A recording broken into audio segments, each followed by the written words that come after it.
बदलापूर घटनेच्या निषेधार्थ चित्रकारांना चित्रातून निषेध नोंदवलाय।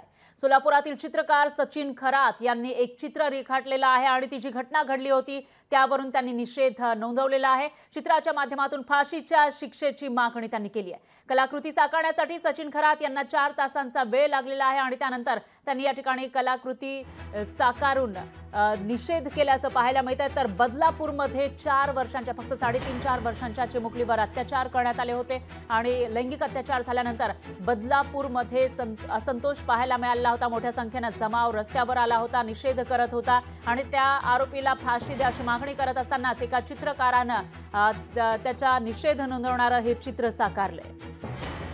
सोलापूरमध्ये एका छोट्याशा मुलीवर बलात्कार होतो आणि आपण आज गप्प बसतोय, पण मला असं वाटतं की सोलापूरकरांकडून आज हा निषेध म्हणून मी हे चित्र काढलेलं आहे, कारण हे खूप भयानक आहे। आणि आपण आपल्या खरं तर मुलींना आता शाळेत कसं पाठवायचं, किंवा आज मलाही एक मुलगी आहे, आज मी पूर्णपणे घाबरलो आणि मला आज अस्वस्थता झाली आणि मी आज स्टुडिओला आलो आणि मी हे चित्र काढले। आणि आज बरोबर हे जे सगळी जी माझी मित्रमंडळी आहेत जे जिम मधले आहेत, आज ते त्यांनाही त्रास होतोय आणि त्यांनाही असं वाटतंय की आपण काहीतरी सोलापूरकडून केलं पाहिजे, म्हणून एक छोटासा प्रयत्न म्हणून काहीतरी सोलापूरकडून उद्रेक झाला पाहिजे आणि त्यांना शिक्षाही मिळालीच पाहिजे। मला असं वाटतं की याला फाशीशिवाय कुठलीही शिक्षा, कुठली कमी शिक्षा नाही, पण त्याच्यापेक्षाही जास्त काही शिक्षा असेल तर त्या नराधमांना झाली पाहिजे, असं मी सोलापूरकरांकडून मी सरकारला आवाहन करतो।